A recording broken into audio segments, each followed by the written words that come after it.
حي على الفلاح.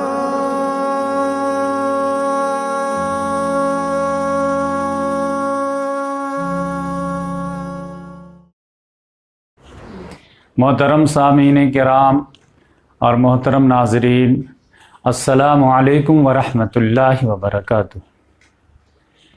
اللہ تبارک و تعالیٰ کے فضل و کرم سے آج ہم لوگ خلفائے راشدین سیریز کا 20واں پروگرام کرنے جا رہے ہیں، جس کا عنوان ہے جنگ صفین۔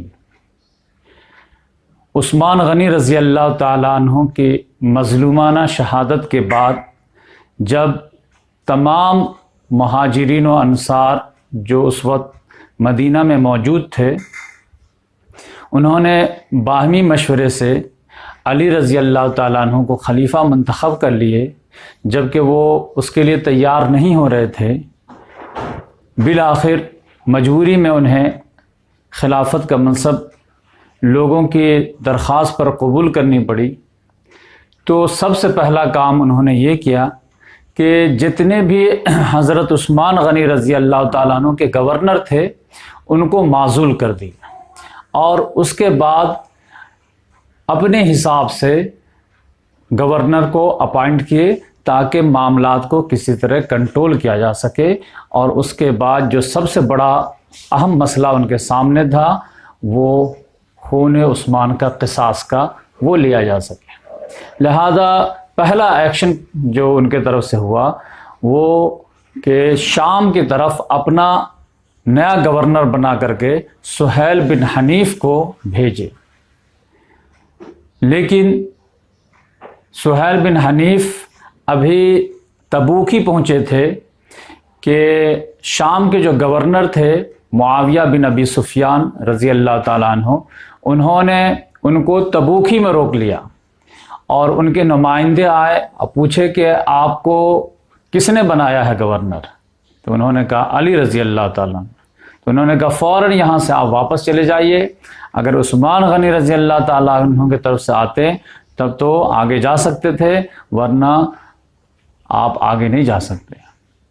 لہذا یہاں پر جو ہے جب علی رضی اللہ تعالیٰ عنہ یہ بات سنے تو ان کو تشویش لاحق ہوئی، لہذا انہوں نے ایک قاصد کو بھیجے خط دے کر کے، اور لیٹر بھی لکھے کہ آپ جو ہے ہماری بیعت کر لیجئے، اور امت مسلمہ کو جیسے ابو بکر صدیق رضی اللہ تعالیٰ عنہ اور عمر فاروق رضی اللہ تعالیٰ عنہ کے دور میں تمام مسلمان یکجان جو ہے ایک اجتماعیت کے ساتھ زندگی گزار رہے تھے، اسی طرح آئیے اور آپ بھی گزاریے۔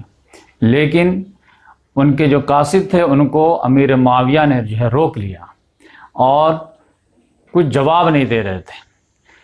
کافی دنوں کے بعد ایک جو ہے اپنا قاصد بھیجے خط کے ساتھ، اور وہ جب خط لے کر کے آیا ہے تو اس خط کے اندر لفاف میں کوئی خط ہی نہیں تھا۔ تو علی رضی اللہ تعالیٰ نے جب خط کو کھولے تو پوچھے کہ یہ کیا معاملہ ہے؟ تو انہوں نے کہا کہ ہمارے پیچھے دمشق میں 60,000 کا لشکر ہے جو خون عثمان کا قصاص لینے کے لیے تیار ہے۔ انہوں نے کہا کس سے لینے کے لیے تیار ہے؟ انہوں نے کہا آپ کی شہ گردن سے۔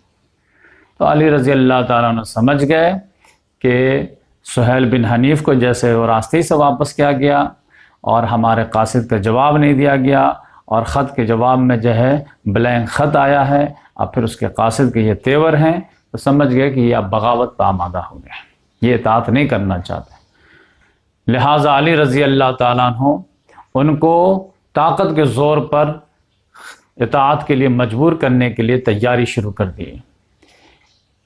ابھی تیاری جاری ہی تھی کہ علی رضی اللہ تعالیٰ عنہ کے سامنے ایک بڑی مشکل پیش آ گئی کہ عائشہ رضی اللہ تعالیٰ عنہ ایک فوج لے کر کے بصرہ چلی گئیں، جس کی وجہ سے وہاں جنگ جمل جو ہے وہ واقعہ پیش آیا، جو ہم تفصیل سے پچھلے ایپیسوڈ میں جو ہے بیان کر چکے ہیں۔ جب جنگ جمل سے علی رضی اللہ تعالیٰ عنہ فارغ ہوئے تو رجب کے مہینے میں پھر بصرہ سے کوفہ آئے، اور کوفہ آنے کے بعد پھر سے جو ہے نئے طرح سے انتظام کیے۔ اس میں آپ دیکھیں گے کہ مدینے کا جو گورنر بنائے انہیں سہیل بن حنیف رضی اللہ تعالیٰ عنہ کو، پھر بصرہ کا جو بنائے عبداللہ بن عباس رضی اللہ تعالیٰ عنہ کو، پھر مصر کا جو گورنر بنائے قیس بن سعد رضی اللہ تعالیٰ عنہ کو، آذربائیجان کا جو ہے اشعث بن قیس رضی اللہ تعالیٰ عنہ کو۔ تو اس طرح سے جو ہے مستحکم کرنے کے بعد وہاں سے پھر فوجیں تیار کیے اور 80,000 کے فوج جو ہیں لے کر کے روانہ ہوئے شام کے دار میں۔ لیکن اس سے پہلے مصالحت کی بھی کوشش کرتے رہے۔ حضرت جریر بن عبداللہ بجلی رضی اللہ تعالیٰ عنہ کو خط دے کر کے بھیجے، اور اس میں دھمکی بھی تھی اور مصالحت کی کوشش بھی تھی کہ تم باز آ جاؤ اور اطاعت قبول کر لو، اور ہمارے ہاتھ پر انہی لوگوں نے جو ہے اطاعت قبول کی ہے، بیعت کی ہے، جن کے ہاتھوں جو لوگ ابو بکر صدیق اور عمر فاروق رضی اللہ تعالیٰ عنہ کے ہاتھ پر بیعت کیے تھے۔ لہذا پوری امت مسلمہ جو ہے وہ مستحکم ہو گئی ہے۔ آپ سمجھیے کہ مصر سے لے کر کے یمن تک، اور سمجھیے کہ شام کے مشرق سے لے کر کے ایران تک پوری امت مسلمہ علی رضی اللہ تعالیٰ عنہ کے خلافت پر جو ہے بالکل مطمئن تھے، اور انہی کا حق بھی تھا۔ اگر امیر معاویہ بھی مان جاتے تو پھر وہی سنہرا دور شروع ہو جاتا جو عمر فاروق رضی اللہ تعالیٰ عنہ کے دور میں تھا، لیکن وہ ماننے کے لیے تیار نہیں تھے۔ وہ کہتے تھے نہیں، پہلے آپ عثمان رضی اللہ تعالیٰ عنہ کا قصاص لیجیے۔ علی رضی اللہ تعالیٰ نے کہا کہ ابھی کیسے لیا جا سکتا ہے، ابھی مقدمہ وغیرہ بھی نہیں ہوا ہے، گواہی ثابت نہیں ہوئی ہے، مجرم کا جو ہے آئیڈینٹیفائی نہیں کیا گیا ہے، تو اس لحاظ سے جو ہے فوری اقدام نہیں کیا جا سکتا۔ پہلے ہم جو ہے اپنی خلافت کو مستحکم کریں گے، اس پوزیشن میں آئیں گے کہ ہم جو ہے قصاص لے سکیں، کیونکہ قبائلی جو ہے معاملہ تھا، ایک پر ہاتھ ڈالا جائے پورے قبیلے والے جو ہے تیار ہو جاتے۔ تو لہٰذا اس نازک صورتحال میں اپنے سلطنت کو مستحکم کے بغیر ہاتھ ڈال دینا، یہ ایک طرف سے جو ہے خانہ جنگی کو دعوت دینا تھا۔ لہذا ان کو سمجھانے کی کوشش کی، لیکن وہ نہیں سمجھے۔ لہذا بالآخر علی رضی اللہ تعالیٰ عنہ کوفہ سے جو ہے روانہ ہوئے ذی الحجہ کے مہینہ میں۔ صفین کے مقام پر جا کر کے دونوں فوجیں آمنے سامنے ہوئی۔ یہ سمجھے دمشق سے امیر معاویہ رضی اللہ تعالیٰ عنہ صفین پہنچے، اور کوفہ سے علی رضی اللہ تعالیٰ عنہ صفین پہنچے۔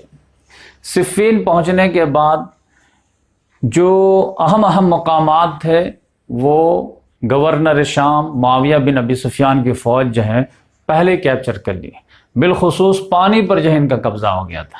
علی رضی اللہ تعالیٰ عنہ کی فوج جو ہے تھوڑی بعد میں آئی، لہذا انہوں نے کہا کہ پانی تو سمجھے کہ قدرتی چیز ہے، دونوں فوج کو استعمال کرنے کی اجازت ہونی چاہیے، لیکن معاویہ بن ابی سفیان رضی اللہ تعالیٰ نے اس کی اجازت نہیں دی۔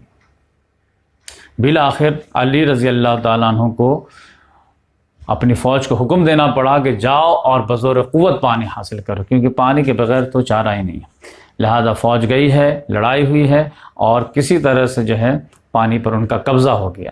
لیکن انہوں نے پھر جو اعلیٰ اخلاق کا مظاہرہ کیا، اور علی رضی اللہ تعالیٰ اپنی فوج کو آرڈر دیے کہ جتنی ضرورت ہو پانی لے لو، بقیہ جو ہے مخالف فریق کو بھی پانی لینے کی اجازت دو۔ تو اس طرح سے جو ہے دونوں فوجیں مقام صفین پہ، یہ سمجھے کہ شام کا بھی ایریا ہے جو رقہ کہلاتا ہے، یہ فرات کے نیچے جو ہے اس وہاں پہ جو ہے دونوں فوجیں آمنے سامنے ہوئی۔ ذی الحجہ کے مہینے میں تھوڑی سی جھڑپیں ہوتی رہی، یعنی صبح میں جو ہے دونوں فوجیں آمنے سامنے آتے، اور دونوں میں سے جو بہادر لوگ رہتے وہ ایک ایک کر کے نکلتے، اپنے بہادری کا جوہر دکھاتے، پھر شام تک جو ہے معاملہ ختم ہو جاتا، پھر سب لوگ اپنے اپنے کیمپ میں چلے جاتے۔ یہی جو ہے ذی الحجہ میں ہوتا رہا۔ لیکن پھر ان لوگوں کو لگا کہ جو ہے یہ اشہر حرم کا مہینہ ہے، تو اس میں جو ہے جنگ شروع نہ کی جائے، تو محرم پورا مہینہ جو ہے وہ جنگ بندی کا جو ہے سیز فائر ہو گیا۔ اس کے بعد جب سفر کا مہینہ شروع ہوا تو اس محرم میں اکثر لوگ جو ہے جو صلح پسند تھے، جو امت کے خیر خواہ لوگ تھے، انہوں نے بھرپور کوشش کی کہ کسی طرح صلح ہو جائے، اور ان کے سامنے ایک جو ہے مثال بھی قائم تھی جنگ جمل کی، کہ ایک دن میں 10,000 مسلمان آپس کی تلواروں سے شہید ہو چکے تھے، تو پھر ایک نیا دور نہ کھل جائے۔ تو اس لحاظ سے وہ ہر امکان ہر ممکن کوشش کرنا چاہتے تھے کہ جنگ نہ ہو۔ لیکن ادھر سے جو شام کی طرف سے لوگ تھے وہ اطاعت قبول کرنے کے لیے تیار ہی نہیں تھے، بالکل بغاوت پہ آمادہ ہو گئے تھے اور بس ایک ہی رٹ لگائے ہوئے تھے کہ یا تو قصاص لیجئے یا پھر قاتلوں کو ہمارے حوالے کیجئے، جو کہ پاسبل نہیں تھا اس دور میں۔ تو علی رضی اللہ تعالیٰ عنہ نے جو ہے پھر جب سفر کا مہینہ شروع ہوا تو پھر جو ہے جنگ کا آغاز کیا۔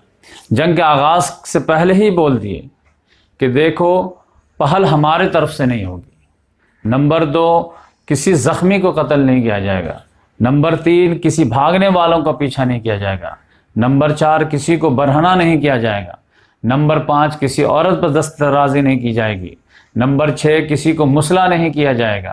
یہ سارے جو ہے اسلام کے جو قوانین ہیں ان کو ہدایت دینے کے بعد میدان میں فوج کو اتارے۔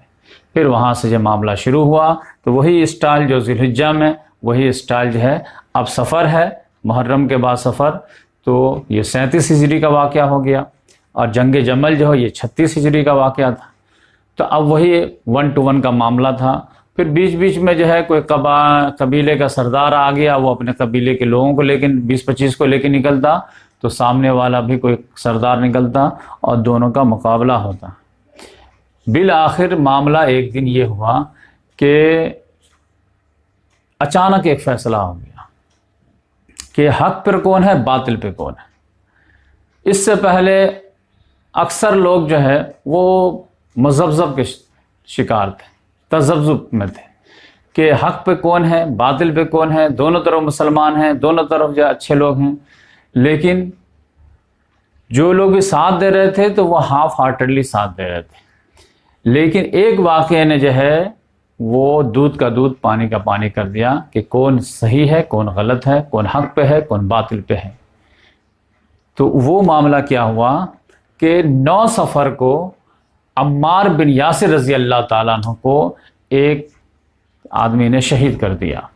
اس آدمی کا تعلق جو تھا وہ شام سے تھا، اور عمار بن یاسر رضی اللہ تعالیٰ عنہ کے بارے میں شروع دن سے پیشن گوئی تھی، خاص طور سے جب مسجد نبوی کی تعمیر ہو رہی تھی 2 ہجری میں، تو بلکہ 1 ہی ہجری میں، تو حضور صلی اللہ علیہ وسلم نے ان کو جو ہے ایک پیشن گوئی کیے تھے کہ افسوس ابن سمیہ تم کو ایک باغی جماعت قتل کرے گی۔ تو یہ صحابہ کرام میں سب لوگوں کو یہ حدیث معلوم تھی کہ ان کو ایک باغی جماعت قتل کرے گی۔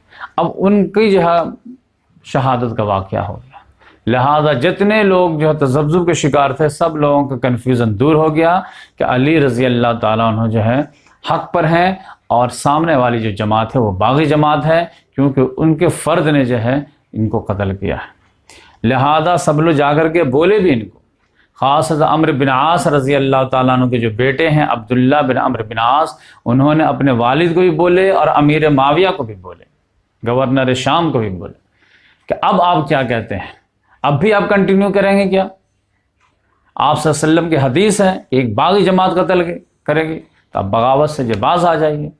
لیکن امیر معاویہ رضی اللہ تعالیٰ نے اس کی تعویل کر دیے کہ ہم نے ان کو قتل نہیں کیا ہے، بلکہ اس نے قتل کیا ہے جس نے اس کو لے کے آیا ہے، جبکہ حدیث میں باغی جماعت قتل کرے گی، باغی جماعت لے کر کے جنگ میں نہیں آئے گی، یہ الفاظ نہیں تھے۔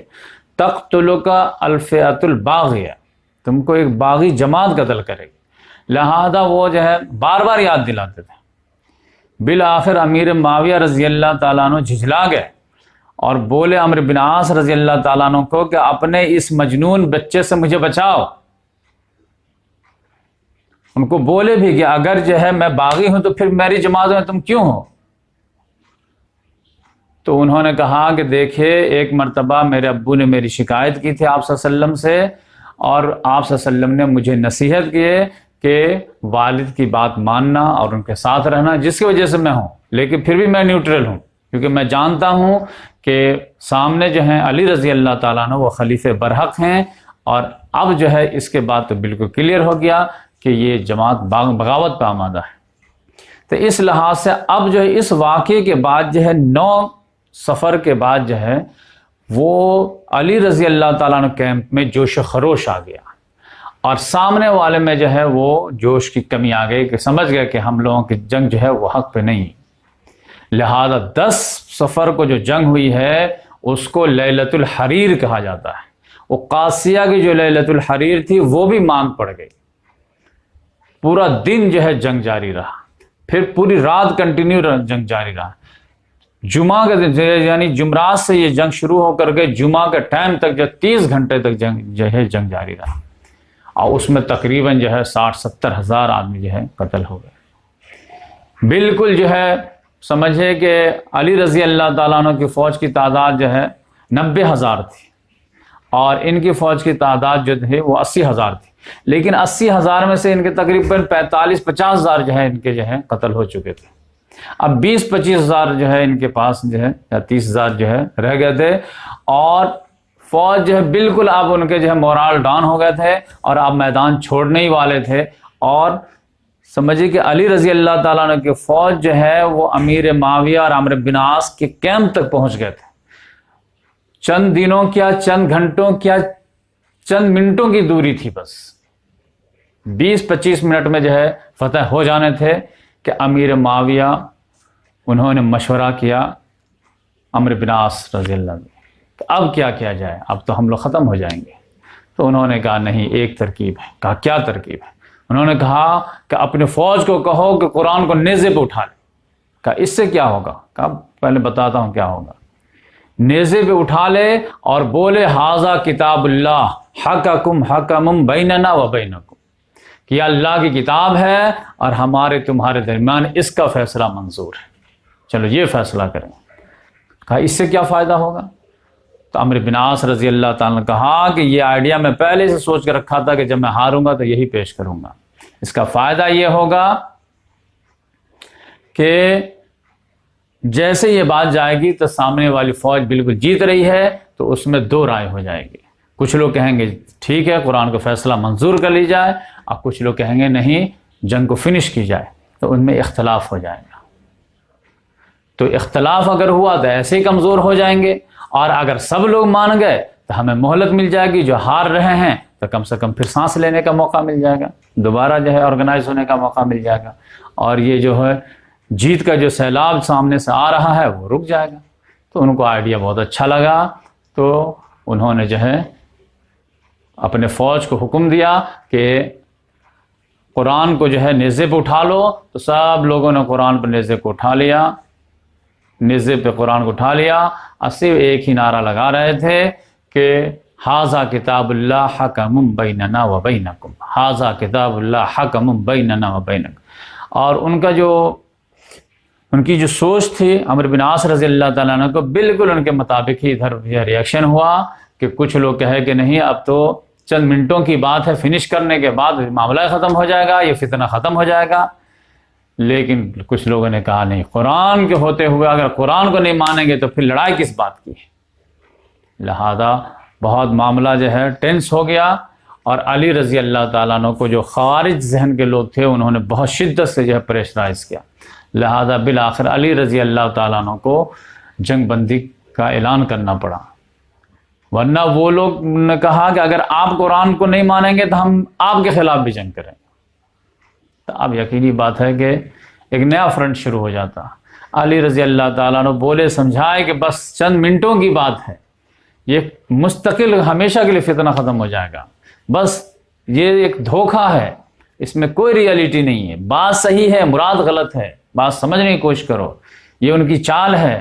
لیکن وہ سادے لوگ تھے, جذباتی لوگ تھے, سامنے نہیں سمجھے, اور جو تقدیر میں لکھا تھا وہی ہوا. لہذا جنگ بندی کا اعلان کر دیا گیا. اس کے بعد کہا گیا کیسے فیصلہ کریں گے قرآن کا؟ تو کہا گیا کہ ایک حکم آپ کی طرف سے ہو اور ایک حکم ان کے طرف سے ہو.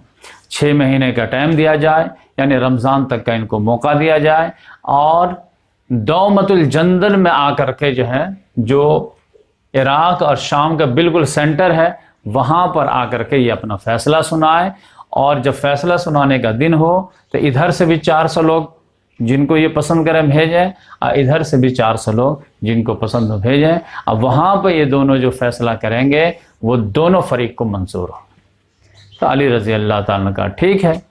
لیکن جو صلح کے شرائط تھے, جو حکم کے شرائط تھے, اس میں یہ تھا کہ دونوں حکم جو صاحبان ہیں وہ کتاب اللہ کے مطابق فیصلہ کریں گے, اور اگر کوئی بات کتاب اللہ میں نہیں پائیں گے تو پھر سنت کے مطابق فیصلہ کریں گے. تو علی رضی اللہ تعالیٰ عنہ کو ماننے میں کوئی پرابلم نہیں تھا, کیونکہ وہ ہر لحاظ سے، قرآن کے لحاظ سے بھی، سنت کے لحاظ سے بھی وہ یہ سمجھتے تھے کہ میں حق پہ ہوں، کیونکہ میں خلیفہ برحق ہوں، کیونکہ مجھے لوگوں نے اپنی مرضی سے چنا ہے، میں اس کے لیے ادنا برابر بھی کوشش نہیں کیا ہوں۔ لہذا تمام تر جو ہے وہ جو دلائل تھے وہ علی رضی اللہ تعالیٰ عنہ کے فیور میں جا رہے تھے، لہذا انہوں نے قبول کر لیا۔ لہذا اس طرح جنگ رک گئی۔ اب یہ ہے کہ دونوں فوجیں اپنے اپنے جگہ پہ آ گئی۔ یہ فوجیں جو ہے دمشق چلی گئی، یہ فوجیں جو کوفہ آ گئی، 6 مہینے کا ان کو ٹائم دیا گیا۔ لیکن جب یہ دونوں بیٹھے دومت الجندل میں تو بہت جلدی جو ہے ان کے درمیان موافقت ہو گئی۔ اب اگر یہاں پر یہ دونوں بالکل قرآن کے مطابق فیصلہ کر دیتے تو پھر جو ہے خلافت جو پٹی سے اتر گئی تھی، ملوکیت کی طرف جا رہی تھی، وہ پھر دوبارہ پٹی پہ آ جاتی۔ لیکن ان دونوں نے جو ہے لمٹ کراس کر دی۔ ان کو لکھ کے دیا گیا تھا کہ آپ کتاب اللہ اور سنت رسول کے مطابق فیصلہ کریں گے، لیکن ان لوگوں نے بیٹھ گئے، یعنی فیصلہ یہ کرنا تھا کہ اس معاملے میں، اس جھگڑے میں علی حق پہ ہیں رضی اللہ تعالیٰ عنہ یا معاویہ حق پہ ہیں رضی اللہ تعالیٰ عنہ، لیکن ان دونوں نے جو ہے یہ طے کرنے لگے کہ خلافت کا حق کس کا ہے، جبکہ امیر معاویہ خلافت کا جو ہے مطالبہ ہی نہیں کر رہے تھے، وہ تو قصاص کا مطالبہ کر رہے تھے۔ اب جیسے اگزامپل کے طور پر بتایا جائے کہ اگر میری زمین اور آپ کی زمین میں جو ہے لڑائی ہو جائے کہ یہ زمین کس کی ہے، اور ہم عدالت کے پاس جائیں کہ دیکھیے کہ میرے حساب سے یہ میری زمین ہے، اور یہ کہتے ہیں کہ یہ میری زمین ہے، تو آپ جو ہے دلائل و شواہد کے بیس پہ فیصلہ کر دیجئے کہ زمین کس کی ہے۔ تو عدالت جو ہے میرے اور اس کے حق میں فیصلہ کرنے کے بجائے کہتے ہیں کہ یہ زمین جو ہے مسجد کو دے دی جائے، مندر کو دے دی جائے، تو یہ تو بالکل جو ہے لمٹ کراس کر دی عدالت نے۔ لہذا ان دونوں نے جو ہے فیصلہ کیا کہ عمرو بن عاص رضی اللہ تعالیٰ نے ابو موسیٰ عشری رضی اللہ تعالیٰ عنہ کو پوچھا۔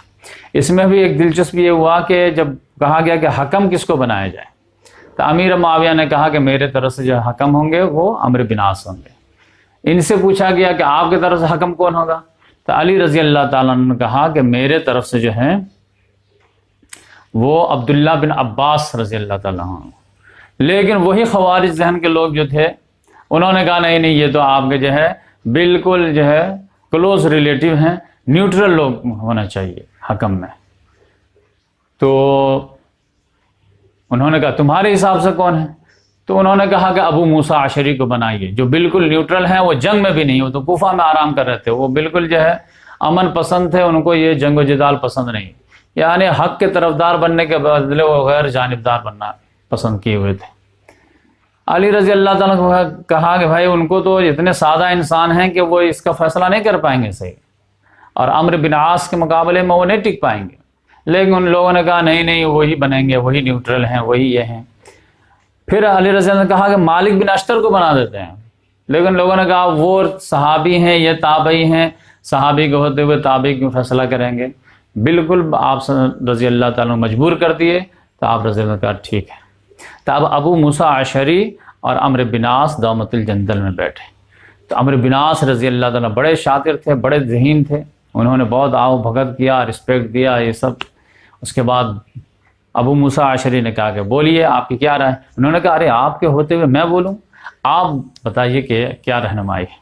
تو انہوں نے کہا کہ دیکھو میں چاہتا ہوں کہ جو ہے ان کو بھی معزول کر دوں، ان کو بھی معزول کر دوں، اور امت کو جو ہے ان کے حال پہ چھوڑ دوں کہ جن کو وہ پسند کریں ان کو اپنا خلیفہ بنا دیں۔ عمرو بن عاص رضی اللہ تعالیٰ کا بالکل میں بھی یہی سوچ رہا تھا کہ دونوں کو معزول کر دیتے ہیں، جھگڑا ختم، اور امت کو فری ہینڈ دے دیتے ہیں کہ جن کو چاہیں وہ بنا لیں۔ تو اس لحاظ سے بہت ایگری کر گئے۔ تو ان دونوں فریق کو بلائے دومت الجندل پہ، 400 افراد آئے، کچھ نیوٹرل لوگ جو بھی تھے جیسے سعد بن ابی وقاص رضی اللہ تعالیٰ عنہ، عمرو بن عاص، یہ عبداللہ بن عمر رضی اللہ تعالیٰ عنہ، یہ سب بھی آئے، اور سوچے کہ اب یہاں پر اگر اچھا فیصلہ ہو جائے تو پھر امت جو ہے یونائٹ ہو جائے گی اور خلافت پھر جو ہے رواں دواں ہو جائے۔ لیکن جب سنانے کی باری آئے تو عمرو بن عاص رضی اللہ تعالیٰ نے اشارہ کیا کہ آپ سنا دیجئے۔ تو عبداللہ بن عباس رضی اللہ تعالیٰ پھر بھی ان کو روکے کہ دیکھیں اگر آپ لوگوں کا ایگریمنٹ ہو گیا ہے ایک بات پر تو اس کو اعلان جو ہے ان کو کرنے دیجئے پہلے، بعد میں آپ کیجیے گا۔ انہوں نے کہا نہیں نہیں ہمارا تو اتفاق ہو گیا ہے، کوئی مسئلہ ہی نہیں ہے۔ جا کر کے سنا دیے کہ میرے دینی بھائیوں، ہم لوگ جو غور و خوض کرنے کے بعد ایک رائے پر متفق ہو گئے ہیں، اور وہ یہ ہے کہ علی رضی اللہ تعالیٰ عنہ اور امیر معاویہ کو معزول کر دیا جائے اور امت کو فری ہینڈ دے کر کے ان کے ثوابدید پر چھوڑ دیا جائے کہ جن کو چاہیں خلیفہ بنا لیں۔ پھر عمرو بن عاص رضی اللہ تعالیٰ عنہ آئے کہ آپ بھی اعلان کر دیجئے۔ انہوں نے کہا کہ میرے دینی بھائی ابو موسیٰ اشعری نے جو بتائے وہ بالکل صحیح بات ہے کہ میں بھی علی رضی اللہ تعالیٰ عنہ کو معزول کرتا ہوں جیسا کہ انہوں نے کیا ہے، لیکن میں امیر معاویہ کو خلیفہ برقرار رکھتا ہوں کیونکہ وہ عثمان غنی رضی اللہ تعالیٰ عنہ کو قریبی رشتہ دار ہیں اور وہ جو ہے قصاص لینے کے حقدار ہیں۔ اب یہاں سے تو پاؤں زمین نکل گئی ابو موسیٰ اشعری کے۔ انہوں نے کہا لا وفقک اللہ غدرت و فجرت ما لک، تمہیں کیا ہو گیا، تم نے مجھے دھوکہ دیا، اللہ تمہیں توفیق نہ دے، بات ہماری کچھ اور ہوئی تھی، تم کچھ اور بول رہے ہو یہاں پہ۔ لیکن اب پچھتاوا کیا ہو جب چڑیا چگ گئی کھیت۔ تو عجیب عجیب کمنٹس آئے۔ عبداللہ بن عمر رضی اللہ عنہ نے کہا کہ اس امت کے دیکھو کہاں تک یہ حالت پہنچ چکی ہے کہ اس امت کا مستقبل دو ایسے آدمی کے ہاتھوں میں چلی گئی ہے کہ ایک کو کچھ پرواہ نہیں کہ وہ کیا بول رہا، دوسرا کتنا ضعیف ہے۔ لہذا سب لوگ سمجھ رہے تھے کہ بات جو ابو موسیٰ اشعری کہہ رہے ہیں وہی طے ہوئی تھی، لیکن انہوں نے ان کو جو ہے دھوکہ دیا ہے۔ لہذا علی رضی اللہ تعالیٰ عنہ نے کہا کہ یہ دیکھو، تقریر کیے کہ یہ صاحب لوگ تو قرآن ہی کو پچھے پچھ ڈال دیے، ان کو کچھ کہا گیا تھا کچھ اور کیے ہیں کچھ، لہذا یہ لوگ قرآن ماننے والے نہیں ہیں۔ وہ قرآن نیزے پہ اٹھانا الگ چیز ہے، دل سے ماننا الگ چیز ہے۔ کیونکہ قرآن کے مطابق فیصلہ ہوتا تو یقینی بات ہے کہ قرآن میں سورہ حجرات میں آیت نمبر 9 میں کلیئر کٹ لکھا ہوا ہے کہ جب بھی دو مسلمان دو گروپ میں لڑائی ہو جائے تو بقیہ تمام مسلمان کو باغی جو جماعت ہو اس کے خلاف قتال کر کے اس کو حق پر مجبور کرنا چاہیے۔ تو لہذا جو ہے اہل حق جو تھے وہ علی رضی اللہ تعالیٰ عنہ تھے، باطل پہ جو تھے وہ امیر معاویہ رضی اللہ تعالیٰ عنہ تھے۔ تو جتنے بھی نیوٹرل مسلمان تھے جو جنگ میں نہیں حصہ لے رہے تھے ان کو جنگ میں اس آیت کے مطابق حصہ لے کر کے علی رضی اللہ تعالیٰ عنہ کا ساتھ دینا چاہیے تھا۔ پھر اگر حق اور باطل میں گڑبڑ ہے، جیسے عبداللہ بن عمر رضی اللہ تعالیٰ عنہ کہتے تھے کہ مجھے بتائیے کہ حق پہ کون ہے باطل پہ کون ہے، تو حدیث نے بتا دیا۔ شہادت عمار کے بعد تو کوئی جو ہے کنفیوژن نہیں رہا تھا، تو حدیث کے مطابق بھی جو ہے وہ وہی حقدار تھے۔ پھر شریعت میں یہ بھی ہے کہ ایک امیر کی اطاعت اگر ہو جائے پھر دوبارہ کوئی جو ہے دعویٰ لے کر کے اٹھے تو اس کا کیا ہونا چاہیے، تو اس میں بھی کلیئر کٹ حدیث ہے کہ ایک امیر کی اطاعت اگر ہو جائے، خلافت بیعت ہو جائے اور پھر کوئی دوبارہ جب اٹھتا ہے تو اس کی گردن اڑا جائے، تو اس کے لحاظ سے بھی وہ واجب القتل ہو گئے تھے۔ چوتھے نمبر پر جو ان کا دعویٰ تھا کہ ہم کو پہلے قصاص چاہیے، تو قصاص کے بارے میں بھی یہ شریعت کے احکام ہیں کہ قصاص جو ہے اس کا فیصلہ جو ہے وہ خلیفہ نہیں کرے گا، قصاص کا فیصلہ جو ہوگا وہ عدالت میں ہوگا، ایگزیکیوٹ جو کرے گا وہ جو ہے خلیفہ کرے گا۔ تو علی رضی اللہ تعالیٰ نے کہا میں خلیفہ ہوں، میں جج نہیں ہوں، تو پہلے میں اپنے جو ہے سلطنت کو مستحکم کروں گا اور اس کے بعد یہ معاملہ عدالت میں جائے گے، عدالت میں گواہی شواہد وغیرہ ہونے کے بعد جو جو لوگ مجرم ثابت ہوں گے ان سے قصاص لیا جائے گا، نہ کہ جو ہے قبائلی طرح جو ہے کسی نے ایک کو مارا تو ہم 10 کو مار کے آ جائیں، ایسا نہیں ہوگا۔ یہ اسلام نام ہے قانون کی حکمرانی کا، یہ جذباتی چیز نہیں ہے کہ ہمارے مارے ہیں تو ہم 50 کو مار دیں۔ تو اس لحاظ سے علی رضی اللہ تعالیٰ کا دیکھو تم لوگ کو میں منع کرتا تھا کہ یہ لوگ قرآن کو نہیں ماننا چاہتے، یہ دھوکہ دینے کے لیے قرآن کو نیزہ پہ اٹھائے ہیں، دیکھو یہاں پہ ہوا نا۔ ابو موسیٰ اشعری تو بالکل ایسے جو ہے شرمندہ ہوئے کہ علی رضی اللہ تعالیٰ عنہ کو چہرہ بھی نہیں دکھا پائے۔ بالآخر جو ہے پھر یہ 400 لوگ جو ہے کوفہ آ گئے، یہ دمشق چلے گئے، تو عمرو بن عاص رضی اللہ تعالیٰ عنہ جو سوچے کہ میں جو ہے دھوکہ دے کر کے جیت گیا ہوں، تو امیر معاویہ رضی اللہ تعالیٰ نے جا کر کے بشارت دی، خوشخبری سنائے، مبارک ہو خلیفۃ المسلمین۔ تو یہاں سے اب خلافت کے دعوے داری شروع ہوئی ہے۔ ابھی تک اونلی جو ہے قصاص عثمان کی بات تھی، ابھی تک جو اس کی بات نہیں تھی۔ اور علی رضی اللہ تعالیٰ عنہ آ گئے اپنے 400 لوگوں کو لے کر کے، اور پھر سے تیاری شروع کیے کہ نہیں، تم لوگوں کو میں منع کرتا تھا کہ جنگ مت بند کرو، بند کر دیے، اب پھر نئے سرے سے جو ہے محنت کرنی پڑے گی، قربانی دینی پڑے گی، لیکن قرآن کے حکم کے مطابق تو عمل کرنا ہی پڑے گا کہ باغی جماعت کو جو ہے مجبور کرنا ہی پڑے گا اطاعت پہ، لہٰذا پھر سے تیاری شروع کی۔ لیکن ابھی تیاری شروع ہی کر رہے تھے، ایک نیا فتنہ نے سر اٹھا لیا۔ اب وہ فتنہ کیا تھا کہ خوارج کا فتنہ، کہ علی رضی اللہ تعالیٰ عنہ کی فوج میں ہی جو ہے اختلافات ہو گئے۔ کچھ لوگ کہنے لگے کہ آپ نے حکم کیوں بنایا، کچھ لوگوں نے کہا کیوں نہیں بنایا، کچھ لوگوں نے کہا حکم بنانا ہی جو کفر ہے، طرح طرح کے یہ ہونے لگے، جس کے نتیجے میں جنگ نہروان کی نوبت ہونی پڑی، اور دمشق کے بجائے پھر جو ہے خوارجی جنگ کرنی پڑی۔ تو اس کے تفصیلات انشاءاللہ ہم جو ہے اگلے ایپیسوڈ میں بتانے کی کوشش کریں گے۔ تو اللہ تبارک و تعالیٰ سے دعا ہے کہ اللہ تبارک و تعالیٰ ہم تمام لوگوں کو اسلام کے ہر لمحے، ہر مومنٹ میں حق کو پہچاننے اور حق کا ساتھ دینے کی توفیق نصیب فرمائے۔ تو یہ بات سمجھ لیجئے کہ یہاں پہ جو ڈسکشن ہو رہی ہے، تو اس میں جو ہے جیسے اس زمانے میں جو لوگ اس وقت موجود تھے تو ان کے لیے جو آزمائش تھی، اسی طرح آج بھی آزمائش